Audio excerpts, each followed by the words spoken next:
നമസ്കാരം. വർത്തമാനത്തിലേക്ക് സ്വാഗതം. ദിവസങ്ങളായി ഇ ഡി കയറി നിരങ്ങിയിട്ടും മുൻ മുഖ്യമന്ത്രി പിണറായി വിജയന്റെ വീട്ടില് ഒരാള് ഒരു തമാശയ്ക്ക് പറഞ്ഞത് മുനിസിപ്പാലിറ്റി കയറി എലിയെ പിടിക്കാൻ കയറിയതായിരിക്കും. ഏതായാലും അതിനെക്കുറിച്ച് മുഖ്യമന്ത്രിയായ വി ഡി സതീശൻ മൗനം ദീക്ഷിക്കുകയായിരുന്നു. പലരും പറഞ്ഞു മുഖ്യമന്ത്രി പഠിച്ചുകൊണ്ടിരിക്കുകയാണെന്ന്. എന്തായിരിക്കും അതിന്റെ ഒരു യഥാർത്ഥത്തിൽ ഇന്നലെ മുഖ്യമന്ത്രി അത് പറഞ്ഞു കഴിഞ്ഞു. ഞാൻ അത് വീക്ഷിക്കുകയായിരുന്നു എന്ന് അദ്ദേഹം പറഞ്ഞു കഴിഞ്ഞു. അതിലെന്താണ്? തീർച്ചയായിട്ടും അതിനകത്ത് മുഖ്യമന്ത്രി പറഞ്ഞത് തന്നെയാണ് ശരിയെന്ന് എനിക്ക് തോന്നുന്നത്. കാരണം ചില വിഷയങ്ങൾ പെട്ടെന്ന് പ്രതികരിക്കാവുന്ന വിഷയങ്ങളുണ്ട്, ആലോചിച്ച് പ്രതികരിക്കേണ്ട വിഷയങ്ങളുണ്ട്. എടുത്തു ചാടി എന്തെങ്കിലും മണ്ടത്തരം പറഞ്ഞു കഴിഞ്ഞിട്ട് പിന്നെ തിരുത്താൻ പറ്റത്തില്ല. വി ഡി സതീശൻ വളരെ ആലോചിച്ചും ബുദ്ധിപൂർവ്വമായിട്ട് ചിന്തിച്ച് മറുപടി പറയുന്ന ആളാണെന്ന് വരും. എന്തെല്ലാം എത്ര രാഷ്ട്രീയ ശത്രുക്കൾക്ക് പോലും അംഗീകരിക്കാതിരിക്കാൻ പറ്റത്തില്ല. അതിനകത്ത് 7 പ്രാവശ്യമാണ് മൈക്ക് പിടിച്ചുകൊണ്ട് മാധ്യമപ്രവർത്തകർ 7 അല്ല 12 പ്രാവശ്യം വി ഡി സതീശൻ പത്രസമ്മേളനത്തിൽ ചോദിച്ചാൽ 12 തവണ നിങ്ങൾ എന്നോട് ചോദിച്ചു. ഞാൻ കേരള ഹൗസിലേക്ക് കയറാൻ പോകുമ്പോൾ നിങ്ങൾ മൈക്കുമായിട്ട് വരുന്നു, കേരള ഹൗസിൽ നിന്ന് ഇറങ്ങുമ്പോൾ മൈക്കുമായിട്ട് വരുന്നു, കാറേക്കറും മൈക്കുമായിട്ട് വരുന്നു, എയർപോർട്ടിൽ എത്തുമ്പോൾ മൈക്കുമായിട്ട് വരുന്നു. എയർപോർട്ടിൽ നിന്ന് ഇറങ്ങി 12 പ്രാവശ്യം പോകേണ്ട കാര്യം എന്താ? ഒരു തവണ ഞാൻ ചോദിക്കട്ടെ, ഇപ്പം നമ്മൾ തമ്മിൽ മാധ്യമപ്രവർത്തകർ തന്നെ ആയിക്കോട്ടെ, ഒരു മാധ്യമപ്രവർത്തനാണെങ്കിൽ ഒരാൾ മറുപടി പറയാൻ തയ്യാറല്ലെങ്കിൽ, ഇത് ഞാൻ പറയുന്നത് വി ഡി സതീശന്റെ കാര്യത്തിൽ മാത്രമല്ല, പിണറായി വിജയനോടും മാധ്യമങ്ങൾ കാണിച്ചത് പൂർണ്ണമായി ശരിയായിരുന്നില്ല എന്ന് അന്നും വിശ്വസിക്കുന്ന വ്യക്തിയാണ് ഞാൻ. പിണറായി വിജയൻ മാധ്യമങ്ങളെ അകറ്റി നിർത്തിയത് തെറ്റ്. പക്ഷെ പിണറായി വിജയൻ ഒരു മുഖ്യമന്ത്രിയാണ്. മുഖ്യമന്ത്രി എന്ന നിലയിൽ എപ്പോൾ അത് ഉമ്മൻചാണ്ടി എന്ന് പറയുന്ന ഒരു മനുഷ്യൻ വളരെ സാത്വികനായതുകൊണ്ടും മര്യാദക്കാരനായതുകൊണ്ടും ഇതിനെല്ലാം ഉത്തരം പറയാൻ എപ്പോഴും റെഡിയായിരുന്നു. എല്ലാവരും അങ്ങനെയാണോ എന്നില്ല. വി ഡി സതീശൻ മാധ്യമങ്ങൾക്ക് മറുപടി പറയാൻ തയ്യാറാണെന്ന് പറഞ്ഞു. മുൻ മുഖ്യമന്ത്രി നിർത്തിവെച്ച വാരാന്ത പത്ര സമ്മേളനങ്ങൾ പുനരാരംഭിച്ചു. എല്ലാ ചോദ്യങ്ങൾക്കും ഉത്തരം പറഞ്ഞിട്ട് പോകുള്ളൂ എന്ന് പറഞ്ഞു, അത് പാലിച്ചു. അതെല്ലാം ചെയ്യുന്ന ഒരു വ്യക്തിയോട് ഈ പോയിട്ട് എപ്പോഴും അപ്പൊ പുള്ളി തമാശക്ക് ചോദിച്ചൊരു ചോദ്യമുണ്ട്, നിങ്ങൾക്ക് ഇതിന് മാത്രം യൂണിറ്റ് ഉണ്ടോ? ഏതാ ഓരോ സ്ഥലത്തും വന്ന് മൈക്ക് കാണിക്കാനായിട്ട്. അപ്പം സ്വാഭാവികമായിട്ടും ശരിക്കും ഉണ്ട്. ഇവിടുത്തെ മാധ്യമങ്ങൾ സുസജ്ജവും വളരെ വെൽ എക്വിപ്ഡാ. ഇന്ത്യയിലൊരിടത്തും അത് കാണത്തില്ല. ഈ കൊച്ചു കേരളത്തിന്റെ ഏത് മൂക്കിലും മൂലയിലും പോയി ഒരു നേതാവ് നിന്നാൽ അവരുടെ മുന്നിൽ മൈക്കുമായിട്ട് പോയി നിൽക്കാനായിട്ട് റിപ്പോർട്ടർ അവിടെ ഉണ്ട് എന്നുള്ളത് ഇവിടുത്തെ മാധ്യമങ്ങളുടെ ശക്തിയാണ്. പക്ഷെ എല്ലാത്തിനും മറുപടി പറയേണ്ട ഒരു മുഖ്യമന്ത്രി തയ്യാറല്ല. എന്ന് കണ്ട മുഖ്യമന്ത്രി മൗനം പാലിക്കുന്നു, മൗന ഭാവിയാണെന്നൊക്കെ പറയുന്നതിന്റെ അർത്ഥം എന്താ? കാരണം പുള്ളിക്ക് ആലോചിക്കുന്ന സമയമാണ് ചില കാര്യങ്ങളെ കുറിച്ച്. ഒരിക്കലും മറുപടി പറഞ്ഞില്ലെങ്കിൽ പിണറായി വിജയൻ ചില വിഷയങ്ങളെ കുറിച്ച് മിണ്ടിയിട്ടേ ഇല്ല, മറുപടി പറഞ്ഞിട്ടില്ല. അദ്ദേഹത്തിന്റെ രാഷ്ട്രീയ തോൽവിയെ കുറിച്ച് ഇന്നുവരെ അദ്ദേഹം മറുപടി പറഞ്ഞിട്ടില്ല. പത്രക്കുറിപ്പ് ഇറക്കിയിട്ടുണ്ടാവും 1-2 ആഴ്ച കഴിഞ്ഞിട്ട്. പത്രക്കുറിപ്പല്ല, ഫേസ്ബുക്ക് പോസ്റ്റ് ഇട്ടു. അതല്ലാതെ ഒരു മറുപടിയും പറഞ്ഞില്ല. അതിനെക്കുറിച്ച് അതിനെക്കുറിച്ച് മാധ്യമങ്ങൾക്ക് പ്രശ്നമില്ല എന്നല്ല ഞാൻ പറഞ്ഞത്. പക്ഷെ ഒരു മുഖ്യമന്ത്രിക്ക് 2 ദിവസം സമയം കൊടുത്തൂടെ? കാരണം ഇതിനകത്ത് നമുക്കറിയാം, ഇതിനകത്ത് ആഭ്യന്തര വകുപ്പിന്റെ ഇടപെടലുണ്ട്, ഇതിനകത്ത് ഇ ഡിയുടെ പ്രശ്നമുണ്ട്, ഈ കേന്ദ്ര സംസ്ഥാന ബന്ധങ്ങളുടെ പ്രശ്നമുണ്ട്.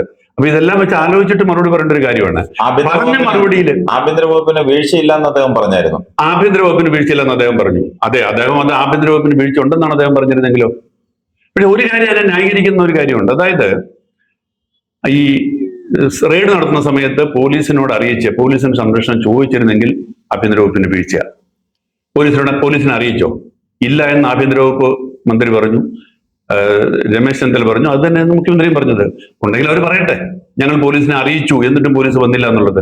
അപ്പൊ പോലീസിനെ അറിയിക്കാതെ തന്നെ കുറ്റം പറയത്തില്ല. കാരണം ഒരു റെയ്ഡ് എന്ന് പറയുന്നത് വളരെ രഹസ്യമായിട്ട് നടത്തേണ്ടത്. അത് പോലീസ് അറിഞ്ഞാൽ പോലീസിൽ നിന്ന് പോലും ചോർന്നു പോകും. അപ്പൊ അവർ അറിയിക്കാതെ നടത്തി. പക്ഷേ പിന്നീട് അവിടെ ഒരു ലോ ആൻഡ് ഓർഡർ സിറ്റുവേഷൻ ഉണ്ടാകുന്ന അറിഞ്ഞുകൊണ്ടാണ് പോലീസ് എത്തിയത്. പോലീസ് എത്തിക്കഴിഞ്ഞിട്ട് ആ ഉദ്യോഗസ്ഥന്മാർക്ക് പുറത്തേക്ക് വന്നപ്പോൾ പോലീസിന് വേണ്ട പോലെ സംരക്ഷണം കൊടുക്കാൻ കഴിഞ്ഞില്ല. എന്റെ അഭിപ്രായത്തിൽ അതിനകത്ത് ആഭ്യന്തര വകുപ്പിന്റെ ഭാഗത്ത് ചെറിയൊരു വീഴ്ചയുണ്ട്. അത് ഉദ്യോഗസ്ഥന്മാരുടെ ഭാഗത്തുണ്ടായ വീഴ്ച. അവരത് ശ്രദ്ധിക്കേണ്ടതായിരുന്നു. ഉത്തരവാദിത്തപ്പെട്ട ഉദ്യോഗസ്ഥന്മാര് നേരത്തെ അവിടെ എത്തിയില്ല. ഒരു മുൻ മുഖ്യമന്ത്രിയുടെ 10 വർഷം കേരളം ഭരിച്ച ഒരു മുഖ്യമന്ത്രിയുടെ വീട്ടിൽ ഇത്രയും, അത് വെറുതെ ഒരു ഇൻകംടാക്സ് റെയ്ഡൊന്നുമല്ല, വിവാദമായ ഒരു കേസിൽ അന്വേഷണത്തിന് വേണ്ടി റെയ്ഡ് നടത്തിയതാ. പാർട്ടി പ്രവർത്തകരോട് എത്തുമ്പോൾ എന്ത് സംഭവിക്കാന്നുള്ളത് മനസ്സിലാക്കേണ്ടതായിരുന്നു. ആ കാര്യത്തിൽ ഒരു വീഴ്ച വന്നിട്ടുണ്ട്. പക്ഷെ മുഖ്യമന്ത്രി വി ഡി സതീശൻ ആഭ്യന്തര വകുപ്പിന് വീഴ്ച ഉണ്ടായെന്ന് പറഞ്ഞാൽ എന്തായിരിക്കും ഇവിടുത്തെ അതിന്റെ പ്രത്യാഘാതം? പ്രത്യേകിച്ച് അവർ രണ്ടുപേരും ഒരുപോലെ മുഖ്യമന്ത്രി സ്ഥാനത്തേക്ക് മത്സരിച്ചവരുമാണ്. രണ്ടുപേരും അദ്ദേഹത്തിന്റെ ഗുരുവാണ് സതീശൻ. അപ്പം ഗുരുവിന് വീഴ്ച പറ്റിയെന്ന് പറയുന്നതിന് തുല്യമല്ലേ? അപ്പൊ അക്കാര്യത്തിലൊക്കെ അദ്ദേഹം രാഷ്ട്രീയ തന്ത്രജ്ഞത പുലർത്തി എന്നാണ് എനിക്ക് തോന്നുന്നത്. അല്ല, ഇത്രയും 2-3 ദിവസം എടുത്തു അദ്ദേഹം എടുക്കണ്ടേ? ഉടനെ കാണുമ്പോഴെല്ലാം മറുപടി പറയേണ്ട കാര്യമാണ് ഇത്. ഞാൻ എന്റെ അഭിപ്രായം പറയുകയാണ്. ബെന്നിക്ക് എന്നോട് വിരുദ്ധ അഭിപ്രായം ഉണ്ടെങ്കിൽ അല്ല, കേരള മുഖ്യമന്ത്രി എവിടെ ചെന്നാലും മാധ്യമങ്ങളോട് സംസാരിക്കണമെന്നാണ് ബെന്നിയുടെ അഭിപ്രായമെങ്കിൽ ബെന്നിക്കത് പറയാം. പക്ഷെ അല്ല, ഇത് ഒളിച്ചു വെക്കാൻ നമുക്ക് വേറെ ഒന്നുമില്ല. കേരള മുഖ്യമന്ത്രി പറയുന്നു ഞാൻ ഓപ്പൺ മൈൻഡാണ്, ഞാൻ എവിടെയും എന്നും ഞാൻ ഓപ്പൺ ആണ് എന്ന് പറയുന്ന പോലെ ആൾക്ക് ഞാൻ പറഞ്ഞത് എവിടെ ചെന്നാലും നമുക്ക് ശരിയാണ്, മറച്ചു വെക്കാൻ ഒന്നുമില്ല എന്ന് പറഞ്ഞ് കാണുന്ന വഴിക്ക് എല്ലാം സംസാരിച്ചുകൊണ്ടിരിക്കണമെന്ന് പറഞ്ഞിട്ട് അർത്ഥമില്ല. പറയാവുന്ന വിഷയങ്ങളുണ്ട്. ഇപ്പം ഇവിടെ ഇവിടെ ഭയങ്കര പേമാരിയും മഴയുമാണ്. ഇവിടെ ഭാഗത്ത് വെള്ളപ്പൊക്കം ഉണ്ടായി, മുഖ്യമന്ത്രി അടിയന്തരമായി നടപടി സ്വീകരിക്കുമോ? അപ്പൊ മുഖ്യമന്ത്രി മറുപടി പറയണം. അല്ലെങ്കിൽ സഞ്ജു സാംസന് പിന്നെ സെഞ്ചുറി അടിച്ചു, ഇതിനെക്കുറിച്ച് എന്താണ് താങ്കളുടെ അഭിപ്രായം? നല്ല സന്തോഷകരമായ കാര്യമാണ്, ഞാൻ സഞ്ജുവിനെ അഭിനന്ദിക്കുന്നു. അത് ആലോചിക്കാനൊന്നുമില്ല, പെട്ടെന്ന് മറുപടി പറയാവുന്ന കാര്യമാണ്. അങ്ങനെയാണോ പ്രതികരിക്കേണ്ടത് ഇതുപോലെ സങ്കീർണമായ വിഷയത്തിൽ? ഇത് മുഖ്യമന്ത്രി പ്രതികരിക്കാൻ 2 ദിവസം വൈകിയതുകൊണ്ട് എന്തെങ്കിലും പ്രശ്നമുണ്ടോ ഈ ലോകത്ത്? കേരളത്തിന് എന്തെങ്കിലും നഷ്ടമുണ്ടോ? നഷ്ടം ലാഭമല്ല. അവിടെ കേരളം മുഴുവൻ അദ്ദേഹത്തിന്റെ നാവിൽ നിന്ന് എന്താണ് വീഴുന്നതെന്ന് കേരളത്തെ മുൾമുനയിൽ നിർത്തിയ നിങ്ങൾ ഇന്ന് ഫോൺ ചെയ്ത് ഒരു റാൻഡമായിട്ട് 100 പേരെ വിളിച്ചു ചോദിക്കുക, റാൻഡമായിട്ട് ആരും ആയിക്കോട്ടെ അവരോട് വിളിച്ചു ചോദിക്കുക, വി.ഡി. സതീശൻ മാധ്യമങ്ങളോട് സംസാരിക്കാൻ 2 ദിവസം വൈകിയത് നിങ്ങൾ ഏതെങ്കിലും തരത്തിൽ ബാധിച്ചിട്ടുണ്ടെങ്കിൽ പിഴച്ചെന്നുണ്ടെന്ന് ചോദിക്കുക, റാൻഡമായിട്ട് ചോദിക്കുക. അതിനകത്ത് പാർട്ടിക്കാർ കാണും, അല്ലാത്തവർ കാണും, ഈ രണ്ടഭിപ്രായം പറയുന്നവരാണ്. പക്ഷെ ഭൂരിപക്ഷം ആൾക്കാരും ഞങ്ങൾക്ക് ഒരു പ്രശ്നമില്ല, ഒന്നും മിണ്ടാതിരുന്നാൽ ഞങ്ങൾ വിചാരിക്കും എന്താ മുഖ്യമന്ത്രി മിണ്ടാതിരിക്കുന്നത്, 2 ദിവസം വൈകി. എന്റെ അഭിപ്രായം അതാണ്. വേണമെങ്കിൽ ബെന്നി 100 പേരെ വിളിച്ചിട്ട് നാളെ എന്നോട് ഒന്നിച്ച് പറഞ്ഞു അങ്ങനെയല്ല ജോൺ പറഞ്ഞത് തെറ്റാണ് എന്ന്. 100 പേരല്ല 1000 പേരെ വിളിച്ചാലും അങ്ങ് പറഞ്ഞ അതേ മറുപടിയാണ് കിട്ടാൻ പോകുന്നത്. പക്ഷേ അതിനൊരു വേറൊരു വശം കൂടി നമ്മൾ ചിന്തിക്കണം. 2 ദിവസം നമ്മൾ മുഖ്യമന്ത്രിയുടെ നാവിൽ നിന്ന് വീഴുന്നത് എന്താണെന്ന് ഇങ്ങനെ മുൾമുനയെ നിർത്തി ഇങ്ങനെ ആകാംക്ഷയോടെ കാത്തിരിക്കും.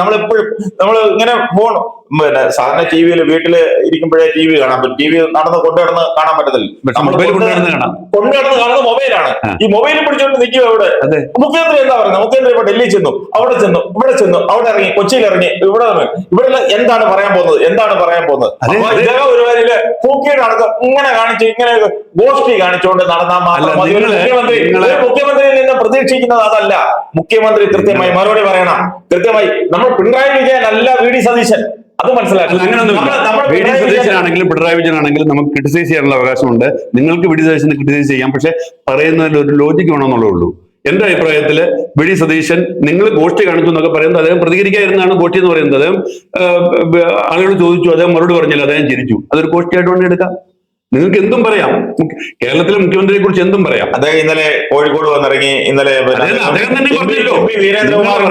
എം പി വീരേന്ദ്രകുമാറിന്റെ അനുസ്മരണ സമ്മേളനത്തിൽ അദ്ദേഹം പങ്കെടുത്തു. അവിടെ വിവിധ പരിപാടിയിൽ പങ്കെടുത്തിട്ടാണ് ഈ ചെല്ലുന്നിടത്ത് എല്ലാ മാധ്യമങ്ങളും ചെന്നു. ചെല്ലുന്നിടത്തല്ല കമാന്നൊരക്ഷരം എന്നാ ഞാൻ പിന്നീട് പറയാം, അല്ലെങ്കിൽ നിങ്ങളൊന്ന് വെയിറ്റ് ചെയ്യും എന്ന് പോലും അദ്ദേഹത്തിന്റെ നാവിൽ നിന്ന് അതൊക്കെ ഒന്ന് കേൾക്കാനാണ്. അത് വേണമെങ്കിൽ പറയാറുണ്ട്, പിന്നീട് പറയാം, ഇപ്പൊ ഞാൻ പറയാൻ തയ്യാറല്ല. അത് ഞാൻ യോജിച്ചു. ഞാനൊന്ന് പഠിക്കട്ടെ അത് പറയാറുണ്ട്. അത് പറയാതെ ഉണ്ടായിരുന്നു. അത് മാത്രമേ ഉള്ളൂ എനിക്ക് താങ്കളോട് യോജിക്കാൻ കഴിയുന്ന ഒരു കാര്യം. ബാക്കി ഇന്ന് 3:30 മണിക്ക് പത്രസമ്മേളനം നടത്തി അദ്ദേഹം പറഞ്ഞ കാര്യങ്ങളെ മുക്കും മൂലയും മുറിയുമായിട്ട് അദ്ദേഹം നേരത്തെ പറയാത്തതിന്റെ പേരിൽ എനിക്കൊരു പരാതിയില്ല. കാരണം അതുകൊണ്ട് കേരളത്തിലൊന്നും സംഭവിക്കാനില്ല. നേരെ മറിച്ച് അടിയന്തരമായി മുഖ്യമന്ത്രി ഇടപെടേണ്ട കാര്യത്തിൽ മുഖ്യമന്ത്രി പ്രതികരിച്ചില്ലെങ്കിൽ ദാറ്റ് ഇസ് ഡിഫറന്റ് കേസ്. അങ്ങ് പറഞ്ഞൊക്കെ ശരി, ഞാനും ആ ഭാഗത്ത് തന്നെ നിൽക്കുന്നത്. പക്ഷേ അത് നമുക്കൊന്ന് പറയാം. അരി അടുപ്പത്തിട്ടിട്ട് അത് വേവുന്നതിന് ഒരു സമയം നമുക്കറിയാം, നമുക്ക് മനസ്സിലാക്കാം. എല്ലാ അരിയും അല്ല, വേവുള്ള അരിക്ക്. വേവില്ലാത്ത അരിയാണെങ്കിൽ പെട്ടെന്ന് എങ്കിലും ഇതിനെ നമുക്കൊന്ന് മനസ്സിലാക്കാം. ഇദ്ദേഹത്തിന്റെ നാവിൽ നിന്ന് എപ്പോഴാണ് ഒന്ന് വീഴുന്നത്, ഏത് സമയത്തൊന്ന് അത് ഒന്നും വേണ്ട. അദ്ദേഹം പറഞ്ഞത് അത് ഞാൻ കണ്ടു, ഞാൻ എന്റെ ശ്രദ്ധയപ്പെട്ടിട്ടുണ്ട്. ഞാൻ വേറെ കാര്യം ചോദിച്ചോട്ടെ. ഒരു മുഖ്യമന്ത്രിയെ പോലത്തെ ആള് രാവിലെ ബ്രേക്ക്ഫാസ്റ്റ് കഴിഞ്ഞ് വീട്ടിൽ നിന്ന് ഇറങ്ങുമ്പോഴും അത് കഴിഞ്ഞ് എയർപോർട്ടിൽ ചെല്ലുമ്പോഴും എല്ലായിടത്തും പോയി മൈക്കൊണ്ട് പോകുന്നതിന് കുഴപ്പമില്ല, മൈക്കൊണ്ട് പോയിട്ട് മൗനിയാണെന്ന് പറയേണ്ട കാര്യമില്ല. മുഖ്യമന്ത്രി ഒരു കേരളത്തിന് ഒരു സമയം കൊടുക്കണം. ഒരു ദിവസം ഒരു തവണ പ്രതികരിച്ചാൽ പോലെ തീർന്നല്ലോ. ഇത് സംസ്ഥാനത്തിന്റെ മുഖ്യമന്ത്രി എല്ലാ കാര്യത്തിലും അപ്ഡേറ്റഡ് ആയിരിക്കണം. അദ്ദേഹത്തിന്റെ കയ്യില് അതിനുള്ള സംവിധാനങ്ങളെല്ലാം ഉണ്ട്. അദ്ദേഹം പോകുന്ന യാത്ര ചെയ്യുന്ന വണ്ടിക്കകത്ത് സംവിധാനങ്ങളുണ്ട്, അദ്ദേഹം ഇരിക്കുന്ന സ്ഥലത്ത് സംവിധാനങ്ങളുണ്ട്. അപ്പൊ അദ്ദേഹം എല്ലാ കാര്യത്തിലും അപ്ഡേറ്റഡ് ആണ്. ഞാൻ കൂടുതൽ പഠിക്കട്ടെ. കമ്പ്യൂട്ടറില് നിങ്ങൾ ചാറ്റ് GPT ഒക്കെ ആണെങ്കിൽ കൃത്യമായിട്ട് നമ്മൾ ചോദിക്കുന്ന എല്ലാ മറുപടിയും കൊണ്ട് കിട്ടുമല്ലോ. GPT പറയുന്ന മറുപടി പറയാനല്ല നമ്മൾ മുഖ്യമന്ത്രി തെരഞ്ഞെടുത്ത് വെച്ചിരിക്കുന്നത്.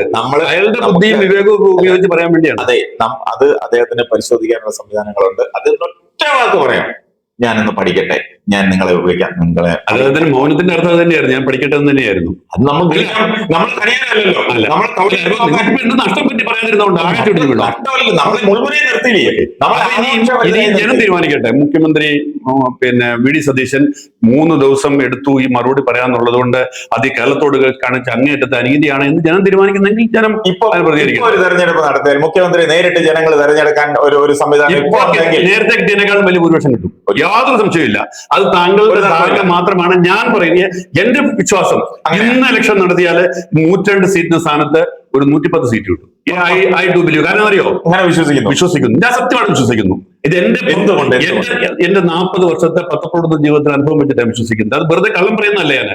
എനിക്ക് അങ്ങനെ രാഷ്ട്രീയം പറയുന്നത് വെറുതെ, ഞാൻ വേണമെങ്കിൽ ഒരു പത്രപ്രവർത്തനം എന്നുള്ള നിലയിൽ വെറുതെ ഒരു മീഡിയക്കാരനായിട്ടാണെങ്കിൽ ഞാൻ പറയേണ്ടത് ആളുകളെ രസിപ്പിക്കാൻ വേണ്ടി എനിക്ക് പറയാം പിണറായി, അത് വി ഡി സതീശൻ അപ്പൊ ആളുകളെ രസിപ്പിക്കുക, അത് വേണം ചെയ്യാം. ഓഡിയൻസിനെ എപ്പോഴും ഇഷ്ടപ്പെടുന്നത് വിമർശനമാണ്. ഈ ഒരാൾ മുഖ്യമന്ത്രി ആയി കൊണ്ട് കയറി കഴിഞ്ഞാൽ പിന്നെ എന്താ, അയാൾ ഭരണപക്ഷത്താണ് നിൽക്കുന്നത്, എസ്റ്റാബ്ലിഷ്മെന്റിന്റെ ഭാഗമാണ്, പിന്നെ അന്ന് തൊട്ട് അയാൾ അറ്റാക്ക് ചെയ്യുക. അത് ഞാൻ ഒരുപക്ഷെ മാധ്യമപ്രവർത്തകനായിട്ട് സജീവമായിട്ട് നിൽക്കുന്നതാണെങ്കിൽ ഞാൻ അത് ചെയ്യുമെന്ന് പറയുന്നില്ല, എങ്കിലും ഞാനത് ചെയ്യുന്നൊരു വിമർശിക്കാനൊന്നും പോകത്തില്ലായിരുന്നു. പക്ഷെ ഞാൻ പറയുന്നു, എന്റെ രീതി അതല്ല. ഞാനിപ്പോൾ സത്യസന്ധമായിട്ട് പറയുന്നത് 100% വിശ്വസിക്കുന്നത്, ഇന്ന് ഇലക്ഷൻ നടത്തിയാല് ഈ 102 സീറ്റിന് സ്ഥാനത്ത് 110 സീറ്റ് കിട്ടുമായിരുന്നു. അപ്പൊ അറിയോ, ജനം ആഗ്രഹിച്ച ഒരു സർക്കാർ, ജനം ആഗ്രഹിച്ച ഒരു മുഖ്യമന്ത്രി, ആ മുഖ്യമന്ത്രി അവർ ആഗ്രഹിച്ചതിനപ്പുറത്തേക്കുള്ള വിഷനുള്ള ആളാണെന്നും ആ മുഖ്യമന്ത്രി അവർ ആഗ്രഹിച്ചതിനപ്പുറത്തേക്ക് പെർഫോം ചെയ്യാൻ കഴിവുള്ള ആൾ, പെർഫോം ചെയ്തില്ലെന്നുള്ള നാളെ തെളിയിക്കേണ്ട കാര്യമാണ്, ചെയ്യാൻ കഴിയുന്ന ആളാണെന്നുള്ള ഒരു പ്രതീക്ഷ അവരിലേക്ക് കൂടുതലായിട്ട് ഇപ്പോൾ ഉണ്ടായിരിക്കുന്നു, ഇലക്ഷൻ ദിവസത്തെക്കാട്ടിലും കൂടുതലായിട്ട് എന്ന് ഞാൻ വിശ്വസിക്കുന്നു. പക്ഷെ ബെന്നിക്ക് അതിനെ എതിർക്കാം. നമുക്ക് ഒരു 3 മാസം കാത്തിരിക്കാം. എവിടെ വരെ പോകും, എന്തായാലും ബഡ്ജറ്റ് ഒക്കെ ഒന്ന് കഴിയട്ടെ. ബഡ്ജറ്റ് വരുമല്ലോ, ബഡ്ജറ്റ് ഒക്കെ ബഡ്ജറ്റ് കൊണ്ട് അറിയാൻ പറ്റത്തില്ല. ഇത് പൂർണ്ണമായി വിലയിരുത്തി 5 വർഷം കഴിയണം. അവരെ പിണറായി വിജയനെ വിലയിരുത്തി 10 വർഷം കഴിഞ്ഞപ്പോൾ അത് ധവളപത്രം ഇറക്കാൻ പോകുന്നുണ്ട്. സാമ്പത്തിക സ്ഥിതി ഇതെല്ലാം കഴിഞ്ഞതിന് ശേഷം നമുക്ക് ധവളപത്രം ഇറക്കിയുണ്ടെങ്കിൽ സർക്കാരിനെ വിലയിരുത്തുന്നത്, ധവളപത്രം ഇറക്കിയാൽ ഈ സർക്കാരിന് കുറിച്ചുള്ള കണക്കേ കിട്ടുള്ളൂ. കൂടുതലും സാമ്പത്തികത്തെ കുറിച്ചാണല്ലോ ഇതിന്റെ ആത്യന്തികമായി നമുക്ക് നോക്കാം.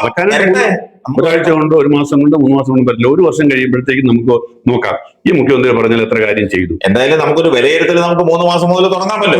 3 മാസം അല്ല, നമ്മൾ ഇന്നലെ തുടങ്ങിയല്ലോ.